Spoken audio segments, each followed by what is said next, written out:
gelir. Arkadaşlar açıklama başlıyor. Normal kurtuluş.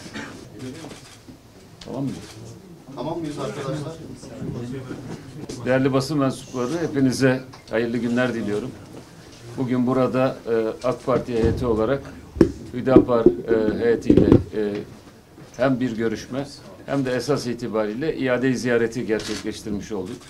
Sağ olsun Sayın Genel Başkan ve Hüdapar heyeti daha önce birkaç sefer hem partimizi hem Cumhurbaşkanımızı ziyaret ederek görüşmeleri gerçekleştirdiler.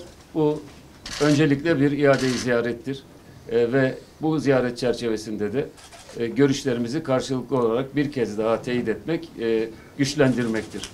Yine ben bu çerçevede geçtiğimiz günlerde Hüdapar'ın resmi açıklamasıyla önümüzdeki Cumhurbaşkanlığı seçimlerinde Sayın Cumhurbaşkanımız Recep Tayyip Erdoğan'ın Cumhurbaşkanı adaylığına destek verecek olmalarını alenen açıklamaları dolayısıyla kendilerine teşekkürlerimizi ifade ediyoruz. Ve biz bu süreci bir pazarlık, bir koalisyon görüşmesi, bir takım milletvekili pazarlıkları, liste pazarlıklarından daha ziyade Cumhur İttifakı'nın en başından itibaren geliştirdiğimiz gibi ilkeler etrafında bütünleşme, ilkeler etrafında fikirlerimizi mümkün olduğunca ortaklaştırma olarak görüyoruz. Hiç şüphesiz hem Sayın Cumhurbaşkanımıza destek veren hem de Cumhur İttifakı'nın içerisinde olan ve bundan sonra olacak olan partilerin her birisinin ayrı bir kurumsal kimliği, her birisinin kendisince öncelemiş olduğu bir parti programı ve siyasi fikirleri vardır.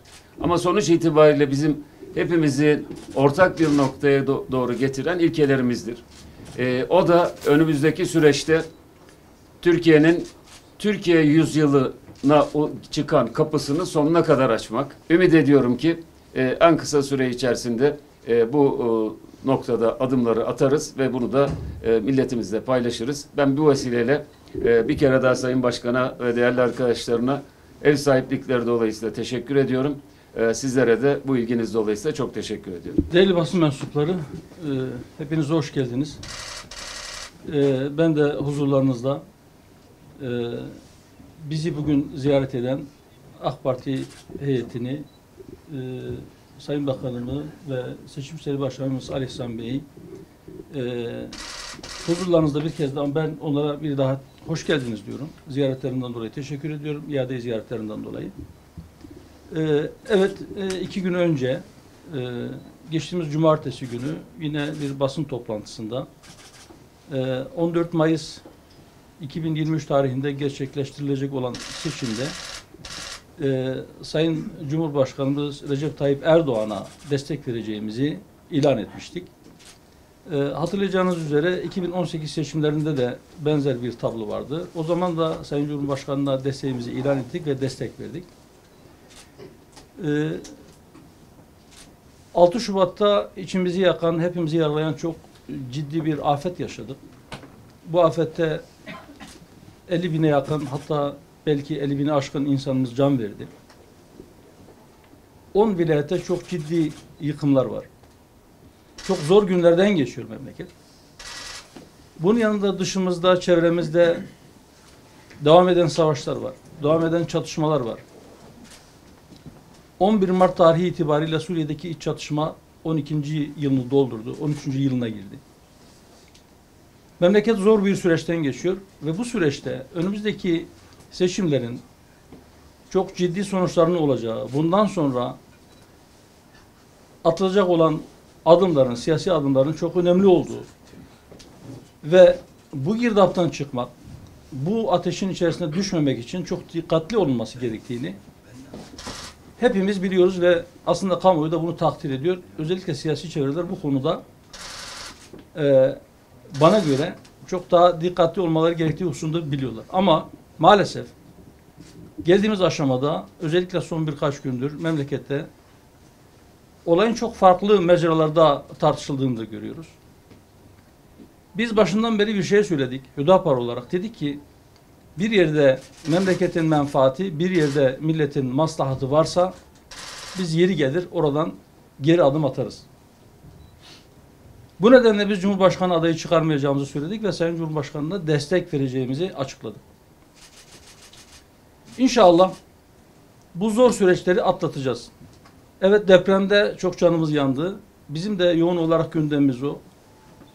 Malumunuz Sayın Cumhurbaşkanımızla Ocak ayı başında yaptığımız görüşmelerden sonra Cumhur İttifakı'nın içerisinde yer alma konusunda bir teklif aldık ve o zamandan beri aslında görüşmelerimiz devam ediyordu.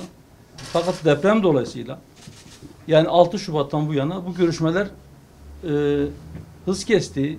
Araya deprem girdi. Deprem bölgesindeki yaraları sarma konusunda yoğunlaştık hep beraber. Bu görüşmeler yeniden devam etti.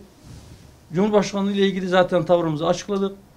Parlamento seçimlerine de birlikte girme konusunda, birlikte hareket etme konusunda prensip olarak bir problem yok.